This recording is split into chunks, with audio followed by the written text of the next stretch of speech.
13 heures, merci de nous rejoindre. Bonjour à tous. Intéressons-nous tout de suite au sommaire de ce nouveau journal. En Côte d'Ivoire, la jeunesse appelée à cultiver les valeurs de civisme et de paix. Le commandant supérieur de la gendarmerie nationale, le général Alexandre Apalo-Touré, a échangé récemment avec les jeunes de Béoumi dans la région centre. Objectif, mettre fin aux tensions liées à l'élection présidentielle du 31 octobre dernier. Toujours en Côte d'Ivoire, les parcs nationaux et aires protégées victimes de l'infiltration des migrants agricoles. L'Office ivoirien des parcs et réserves s'engage à récupérer ces parties encore occupées. L'OIPR initie donc des actions de sensibilisation. Enfin, en Libye, 17 corps exhumés récemment dans un charnier à Tarouna, dans la région ouest. Pour commencer, les informations relatives à la présidentielle 2020 en Côte d'Ivoire.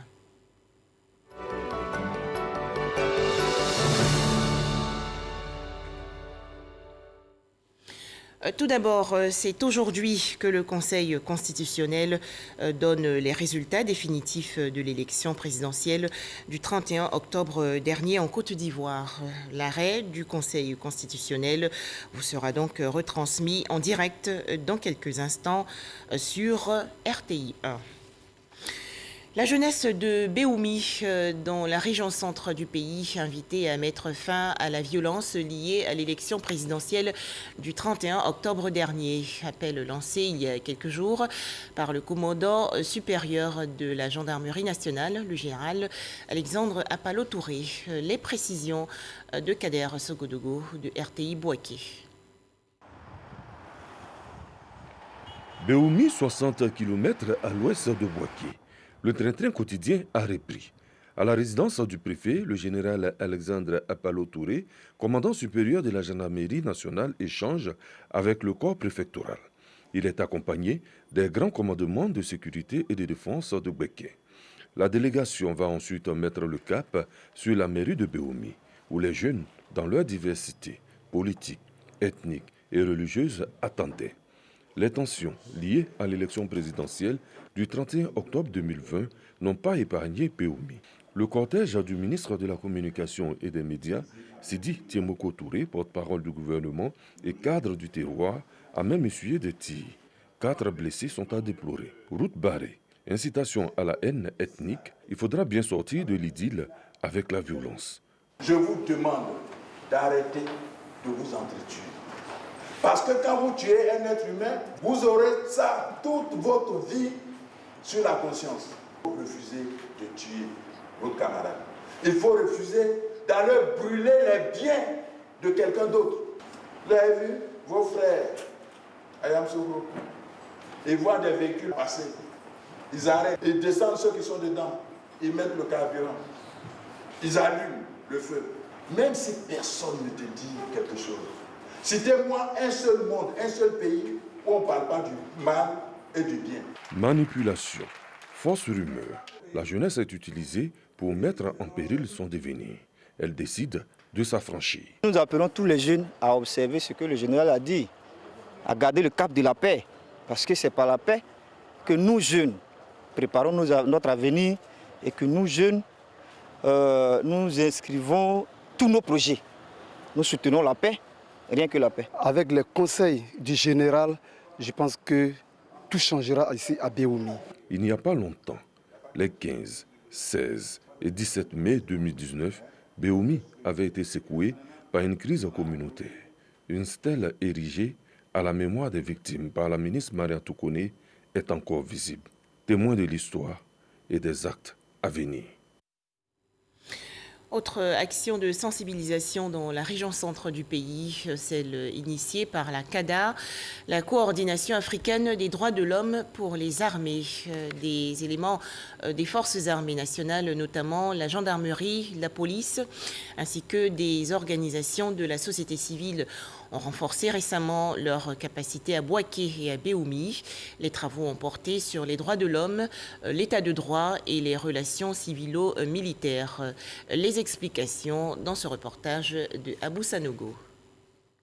La CADA, la Coordination africaine des droits de l'homme pour les armées dans la région de Beké pour renforcer les capacités des forces armées de Côte d'Ivoire, de la gendarmerie et de la police nationale et des organisations de la société civile dans les domaines des droits de l'homme, de la législation sur les armes, de la cohésion sociale et de la lutte contre l'impunité. 30 éléments issus des 3 forces et les populations civiles ont pendant 3 jours été instruits sur les principes de l'état de droit, les relations civilo-militaires, des thèmes liés aux menaces et la protection des personnes vulnérables en période de crise à Béoumi et à Bouaké. Je considère que cet atelier vient renforcer déjà un certain nombre d'acquis qui permettra donc aux forces armées et aux autres forces de sécurité de participer à ces processus dans l'accomplissement de leur mission, dans le respect strict des droits de l'homme. Il faut que les populations de Bouaké comprennent qu'elles doivent participer à leur propre sécurité.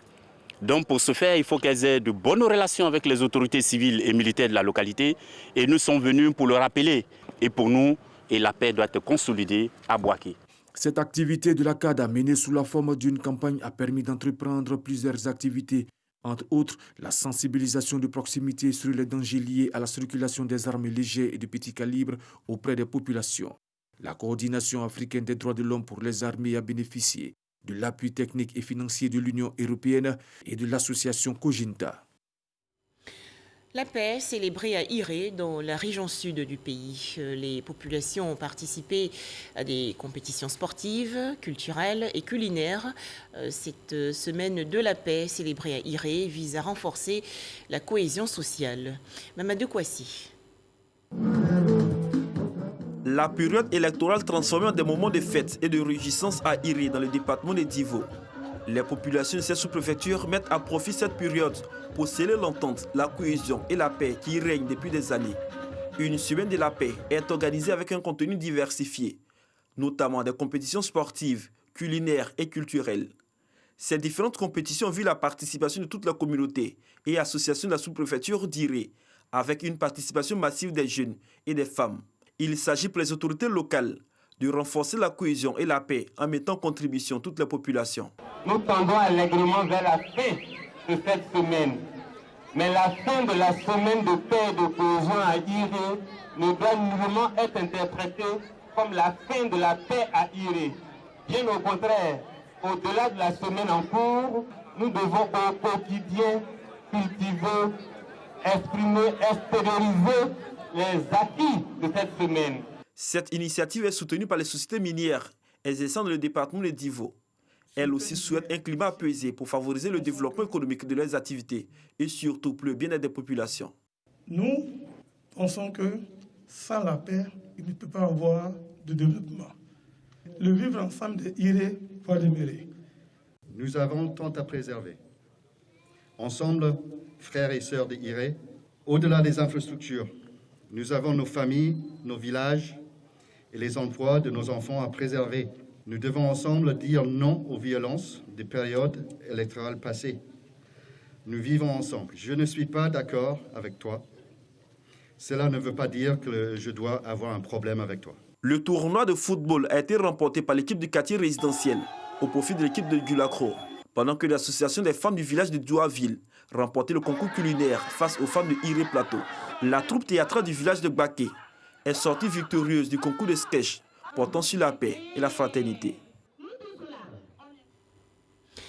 Dans l'actualité nationale également, Alassane Ouattara aux portes de l'émergence, une œuvre littéraire présentée récemment au grand public dans la commune de Cocody. Ce livre, écrit en 2018 par le ministre de la Communication et des Médias, Sidi Touré, relate les différentes actions de développement initiées par le président de la République de Côte d'Ivoire, Alassane Ouattara. Pour en parler, Patricia Etia. Alassane Ouattara aux portes de l'émergence. Cet ouvrage, écrit par Sidi Touré, ministre de la Communication et des Médias et porte-parole du gouvernement, comporte 5 grandes parties. La première retrace la bonne gouvernance et la coopération internationale.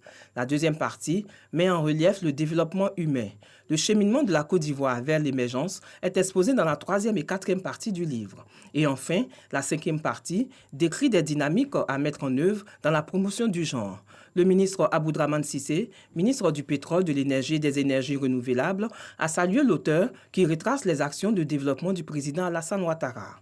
Ce ouvrage permet vraiment de voir de façon synthétique tous les efforts qui ont été réalisés par le président Alassane Ouattara au cours des 9 dernières années pour l'amélioration des conditions de vie de nos populations. Donc je voulais vraiment profiter encore de l'occasion que j'ai aujourd'hui pour féliciter le ministre Sidi Touré pour l'initiative. Cet ouvrage de 106 pages est un legs, un héritage. C'est peut-être le premier livre, mais il y en aura d'autres, indique l'auteur, qui à travers cet ouvrage ouvre pour l'avenir des perspectives aux générations qui ont besoin de repères. Il y a énormément d'écrits, mais il n'est jamais suffisamment présenté tous ces aspects les plus détaillés que les uns et les autres n'arrivent pas à mettre en lumière. Dans notre posture de porte-parole du gouvernement, nous avons eu le recul nécessaire d'identifier toutes les sources d'informations pour pouvoir mettre à la lumière dans le détail ce qui a été fait par le président Alassane Ouattara pendant ses 2 mandats. Le livre Alassane Ouattara aux portes de l'émergence a été tiré à 15 000 exemplaires.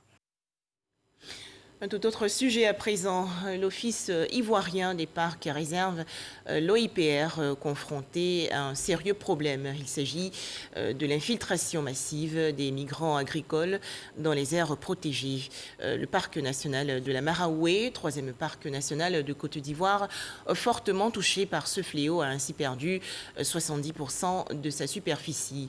L'Office ivoirien des parcs et réserves s'est donc engagé à récupérer cette partie encore occupée, et cela à travers des actions de sensibilisation. Les précisions dans ce reportage de Eugène Atoubé.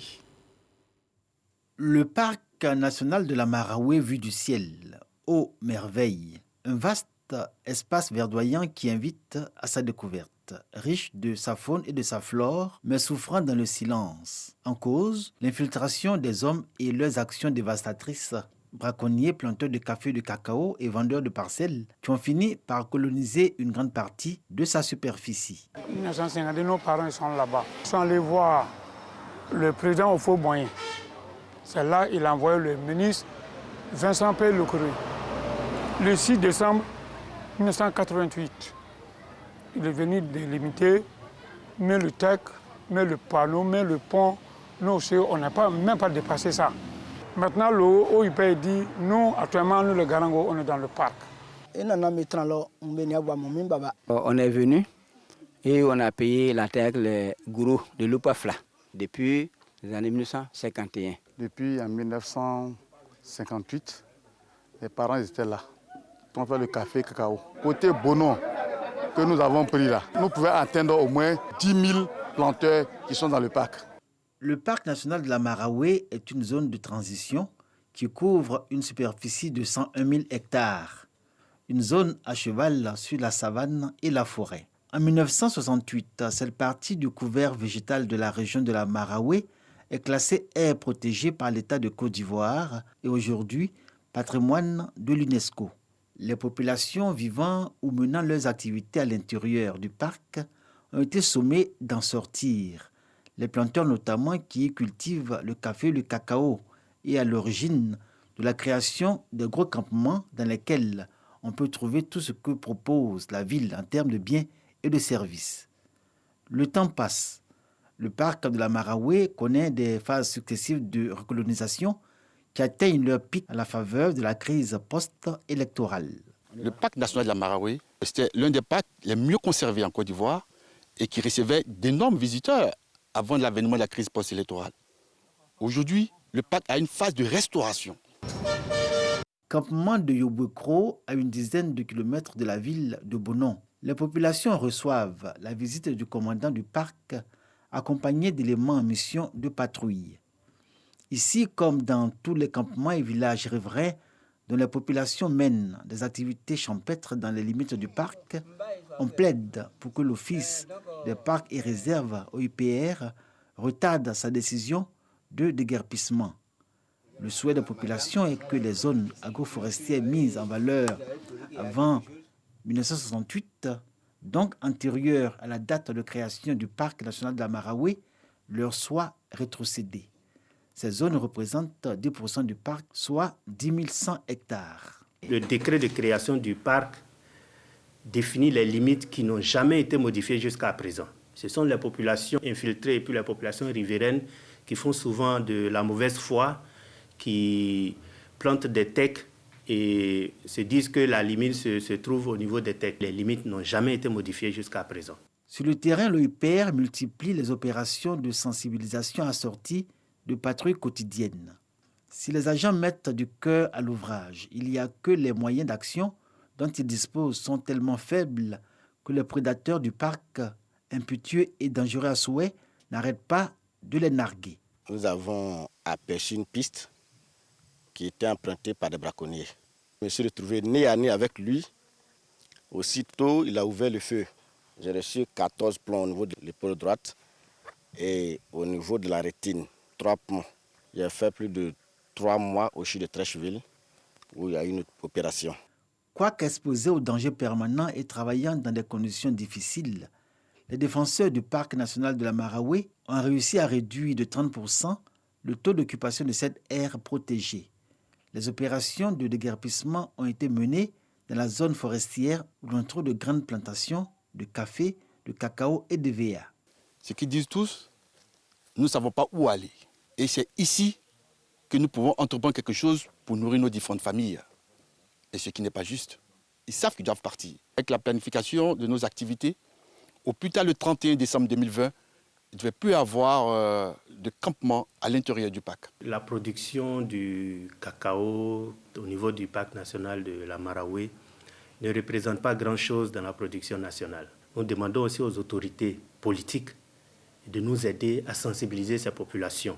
Il y a encore des campements qui font de la résistance, malgré les approches pédagogiques des responsables de l'OIPR en charge du parc de la Marawe.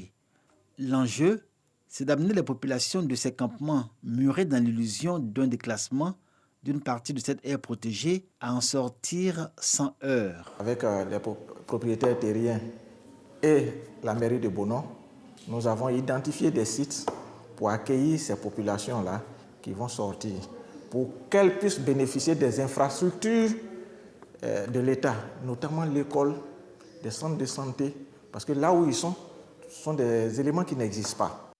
70% du parc national de la Marawe encore infiltré.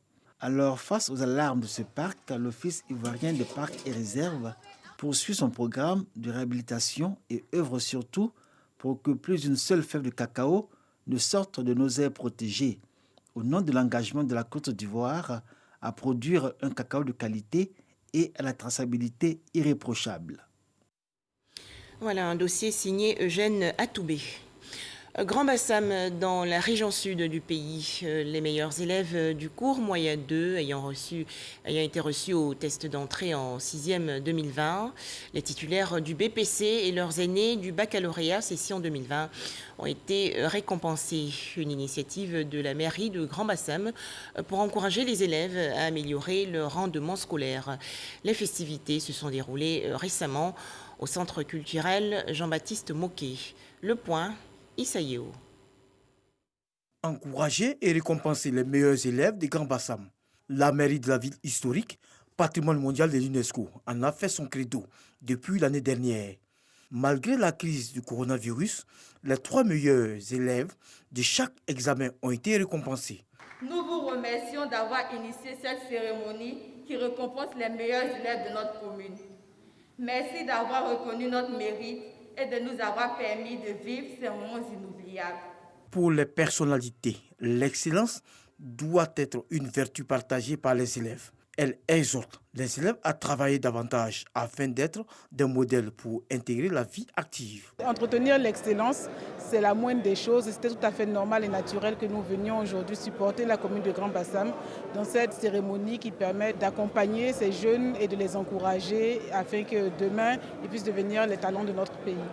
L'ambition est d'enraciner de manière durable dans la société bassamoise cette culture de l'excellence. C'est une culture de l'excellence que nous soutenons, que nous promouvons chaque année en mettant à disposition donc, des bourses d'études pour les meilleurs aux différents examens, le baccalauréat, le BEPC, l'entrée en 6e. Pour rappel, lors de la première édition, les meilleurs élèves de chaque promotion du primaire et secondaire ont été distingués. Cette année, du fait de la pandémie à Covid-19, seuls les 3 premiers de chaque examen ont été récompensés. Les gestes barrières sont importants dans la lutte contre le coronavirus, alors respectons-les consciencieusement.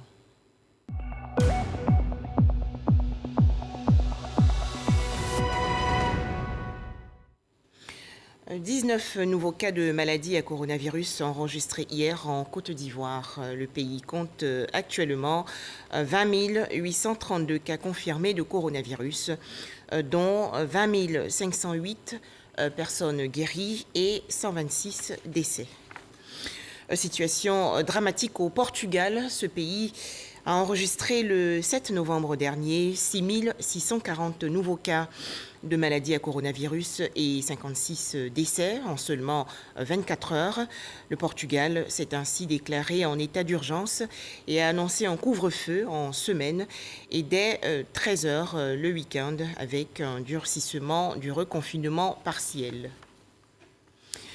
La Côte d'Ivoire, toujours active dans la lutte contre le coronavirus. En effet, le Centre national d'oncologie médicale et de radiothérapie Alassane Ouattara a mis en place une plateforme de téléconsultation pour les malades du cancer. Les détails, Astou Touré. Les personnes touchées par le cancer peuvent désormais se faire consulter ou obtenir un rendez-vous en ligne. C'est une innovation du Centre national d'oncologie médicale et de radiothérapie Alassane Ouattara, le CNRAO, en collaboration avec l'Université virtuelle de Côte d'Ivoire. Objectif, assurer la continuité du suivi médical des personnes touchées par le cancer, malgré les contraintes liées à la pandémie de la Covid-19.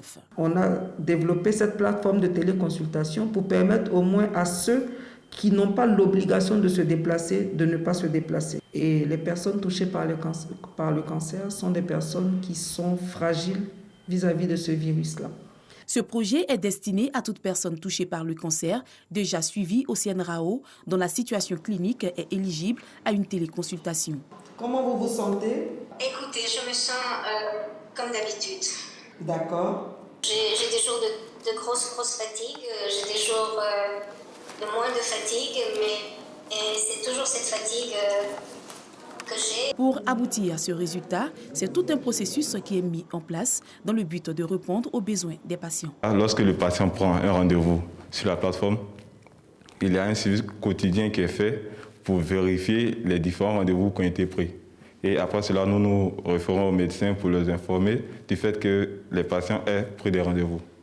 Après cela, on procède à la validation des différents rendez-vous par la génération d'un lien qui sera ensuite envoyé aux différents patients par SMS. Dans la politique de rapprochement des malades du centre, le CNRAO met à la disposition des patients des moyens de communication.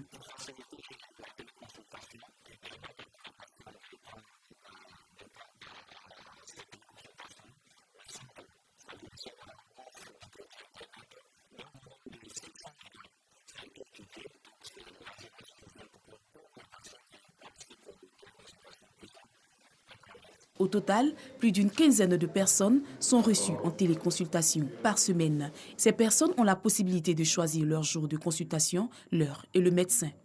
La téléconsultation en cancérologie n'empêche pas les consultations en présentiel. Ceux pour lesquels on a une obligation de les examiner. Par exemple, quand quelqu'un vient dans notre établissement pour la première fois, le médecin qui va le recevoir en consultation aura besoin de l'examiner. Il doit donc être en consultation présentielle. Il doit être là avec son médecin. Malgré la maladie à coronavirus, la fréquentation du centre d'oncologie médicale et de radiothérapie Alassane Ouattara n'a pas baissé. Les différents rendez-vous sont respectés, mais dans le strict respect des mesures barrières. Des équipements sanitaires d'une valeur de 10 millions de francs CFA offerts récemment aux hôpitaux de la région du Tonkwí, dans l'ouest du pays. Ce matériel va leur permettre de lutter efficacement contre la fistule obstétricale. C'est un don du ministère de la Femme, de la Famille et de l'Enfant. Les détails, Walter Amadou. Une récente enquête de l'UNFPA a estimé que 1000 nouveaux cas de fistule obstétricale surviennent chaque année en Côte d'Ivoire. Afin de lutter contre ce fléau, l'État bénéficie d'un accompagnement de la CEDEAO à travers le Centre de la CEDEAO pour le développement du genre, CCDG. Le programme grâce auquel nous avons obtenu ce matériel, c'est un appui de la CEDEAO aux États membres. Et en Côte d'Ivoire, c'est exécuté par le ministère de la Femme, mais avec la participation active du ministère de la Santé, du ministère de l'intégration africaine même et des ONG actives dans le domaine.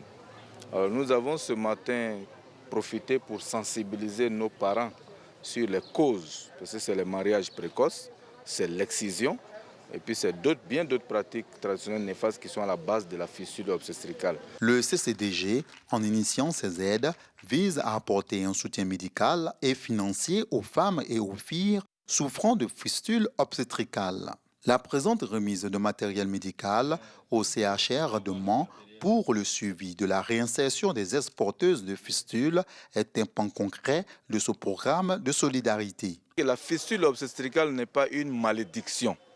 Ce n'est pas de la sorcellerie, c'est une maladie et qui se soigne. Nous sommes aujourd'hui à plus de 90% de taux de guérison.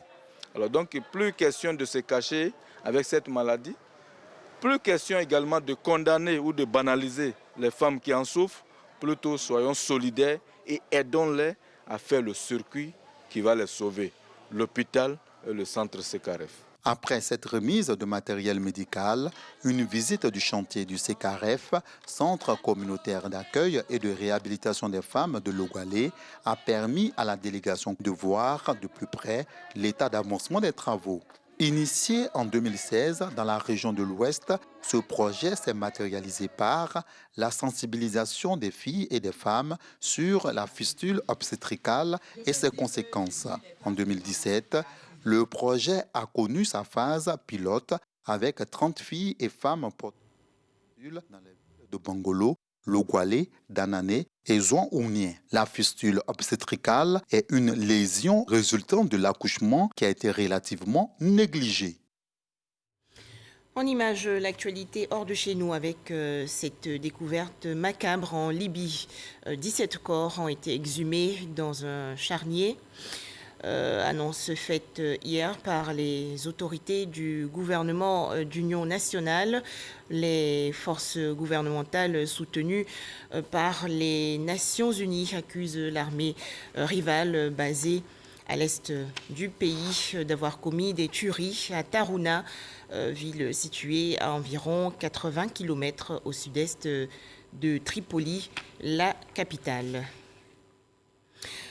Direction à présent le Conseil constitutionnel dans la commune du Plateau. Le délai des 5 jours de réclamation accordé aux candidats contestataires de l'élection présidentielle du 31 octobre dernier est épuisé. Et aujourd'hui, lundi 9 novembre 2020, place à la publication des résultats définitifs du scrutin. Il s'agit de la proclamation des résultats définitifs de l'élection du président de la République du 31 octobre 2020. Après en avoir délibéré conformément à la loi, le Conseil constitutionnel rend la décision dont la teneur suit. Décision numéro CI-EP-010-09-CC-SG du 9 novembre 2020 portant proclamation des résultats définitifs de l'élection du président de la République du 31 octobre 2020. Au nom du peuple de Côte d'Ivoire, le Conseil constitutionnel, vu la Constitution, vu le Code électoral, vu la loi organique numéro 2001-303 du 5 juin 2001 déterminant l'organisation et le fonctionnement du Conseil constitutionnel, vu le décret numéro 2005-291 du 25 août 2005 déterminant le règlement, la composition et le fonctionnement des services, l'organisation du secrétariat général du Conseil constitutionnel ainsi que les conditions d'établissement de la liste des rapporteurs adjoints, vu le décret numéro 2020-633 du 19 août 2020 portant convocation du collège électoral de la République de Côte d'Ivoire en vue de l'élection du président de la République. Vu le décret numéro 2020-639 du 19 août 2020 fixant la durée de la campagne électorale pour l'élection du président de la République. Vu la décision numéro CI 2020 EP 09 du Conseil constitutionnel en date du 14 septembre 2020 portant publication de la liste définitive des candidats à l'élection du président de la République du 31 octobre 2020. Vu la proclamation des résultats provisoires faite par la Commission électorale indépendante le 3 novembre 2020, vu les procès-verbaux de dépouillement des votes et les pièces jointes transmis par la Commission électorale indépendante au Conseil constitutionnel le 3 novembre 2020, oui, les conseillers rapporteurs, considérant qu'après le recensement général des votes de l'élection du président de la République du 31 octobre 2020, la Commission électorale indépendante a proclamé les résultats provisoires suivants.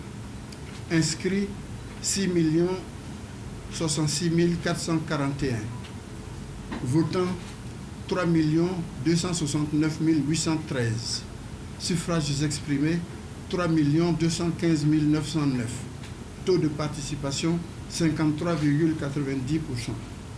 Ont obtenu M. Alassane Ouattara 3 031 483 voix, soit 94,27%. M. Afi Nguessan Pascal 31 986 voix, soit 0,99%. M. Bédié Conan Aimé Henri 53 333 voix, soit 1,66%. M. Kouadio Conan Bertin 64 011 voix, soit 1,99%.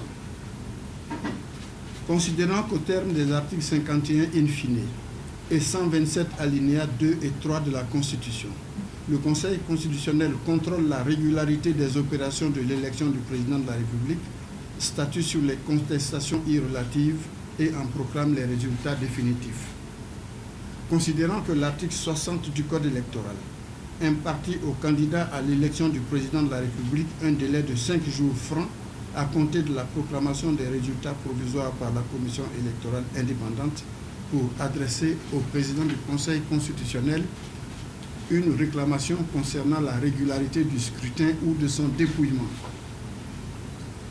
Considérant que le 3 novembre 2020, la Commission électorale indépendante a proclamé les résultats provisoires du scrutin du 31 octobre 2020 et a transmis au Conseil constitutionnel à cette même date les procès-verbaux de dépouillement des votes ainsi que les pièces qui en constituent les annexes.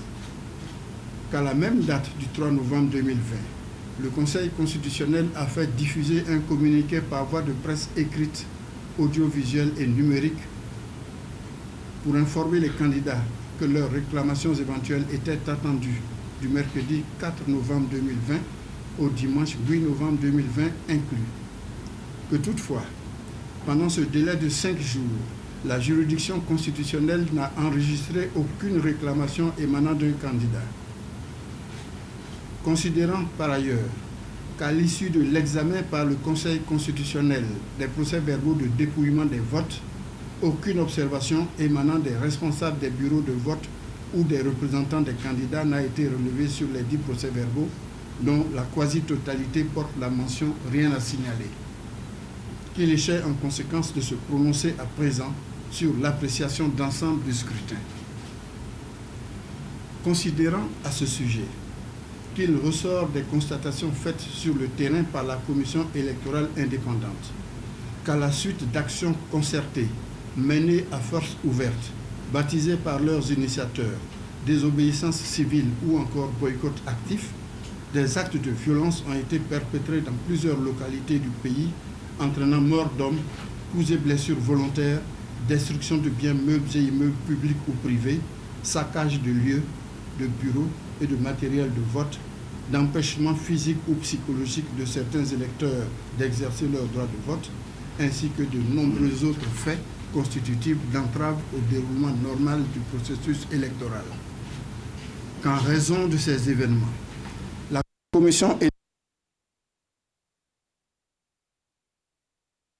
l'ensemble des 7 495 082 électeurs inscrits sur la liste électorale, mais seulement pour 6 066 441 électeurs répartis entre les 17 601 bureaux de vote au lieu de 22 381 initialement prévus. Considérant que la violence des acteurs de la désobéissance civile et du boycott actif a parfois constitué effectivement un obstacle insurmontable pour l'organe en charge des élections. Considérant que toutes ces circonstances ont conduit la Commission électorale indépendante à redéfinir ses bases d'analyse par rapport aux électeurs ayant eu effectivement la possibilité de prendre part au scrutin. Considérant cependant que ni la Constitution, ni le Code électoral n'imposent aux juges constitutionnels un nombre minimum d'électeurs ou de bureaux de vote opérationnels desquels il doit faire dépendre la validité du scrutin pour l'élection du président de la République. Qu'en effet, en Côte d'Ivoire, dans une telle hypothèse, la pratique électorale, confirmée par la jurisprudence du Conseil constitutionnel, notamment sa décision numéro E/0005/95 du 25 octobre 1995, rendue à l'occasion d'une élection présidentielle également impactée par un boycott actif, consiste à neutraliser les zones où le vote a été empêché et à redimensionner le périmètre et la population électorale par rapport aux zones où le scrutin a pu effectivement se tenir, en vérifiant si des irrégularités graves de nature à entacher la sincérité du vote et à en affecter le résultat d'ensemble n'y ont pas été effectivement commises. Considérant que cette pratique et cette jurisprudence présentent les avantages d'abord de respecter la lettre et l'esprit de l'alinéa 12 du préambule de la Constitution, à travers lequel le constituant proclame solennellement que l'élection démocratique est le moyen par lequel le peuple choisit librement ses gouvernants. Ensuite, d'être conforme à l'article 50 de la Constitution qui dispose que la souveraineté appartient au peuple et qu'aucune section du peuple ni aucun individu ne peut s'en attribuer l'exercice. Et enfin, de privilégier la légalité constitutionnelle et de respecter ainsi le vote des électeurs ayant exprimé leur choix en participant au scrutin. Considérant en conséquence de ce qui précède qu'il y a lieu d'homologuer cette option choisie par l'organe en charge des élections. Considérant par ailleurs que l'examen par le Conseil constitutionnel des procès-verbaux de dépouillement des votes dans les zones où le scrutin s'est effectivement déroulé n'a révélé aucune irrégularité grave de nature à entacher la sincérité du scrutin et à en altérer le résultat d'ensemble. Qu'il convient, en conséquence, de déclarer régulier le scrutin du 31 octobre 2020 pour l'élection du président de la République. Considérant sur les résultats définitifs du dit scrutin qu'il résulte des dispositions de l'article 56 alinéa 1er et 5 de la Constitution, que l'élection du président de la République est acquise à la majorité absolue des suffrages exprimés au premier tour et, à défaut, au plus grand nombre de voix au second tour. Qu'après contrôle, il est cher de proclamer ainsi qu'il suit les résultats définitifs de l'élection du président de la République du 31 octobre 2020. Nombre d'inscrits, 6 066 441. Nombre de votants, 3 269 813. Suffrages exprimés, 3 215 909.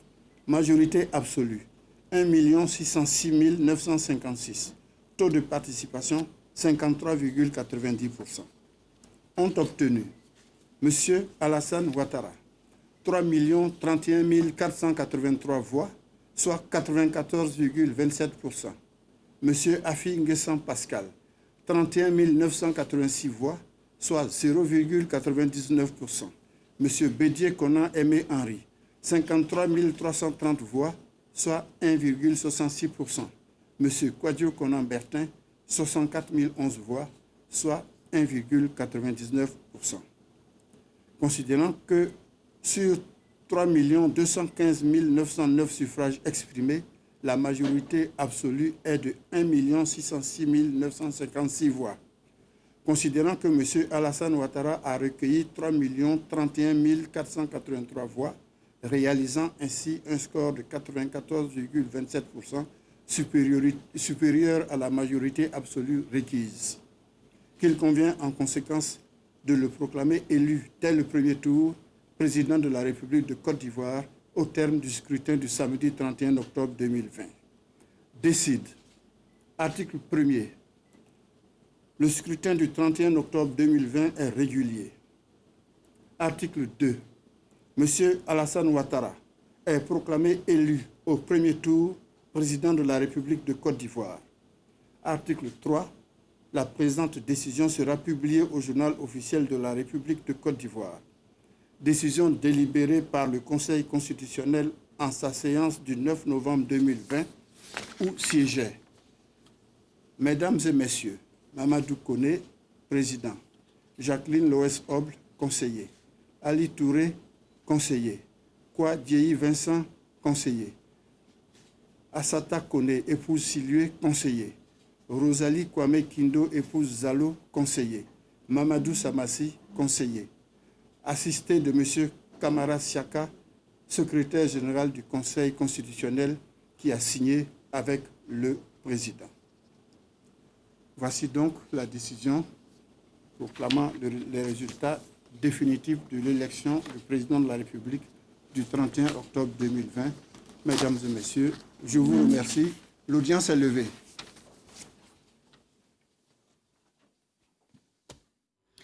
Voilà, c'était le point des résultats définitifs de l'élection présidentielle du 31 octobre dernier en Côte d'Ivoire. Point fait par le président du Conseil constitutionnel, Mamadou Koné.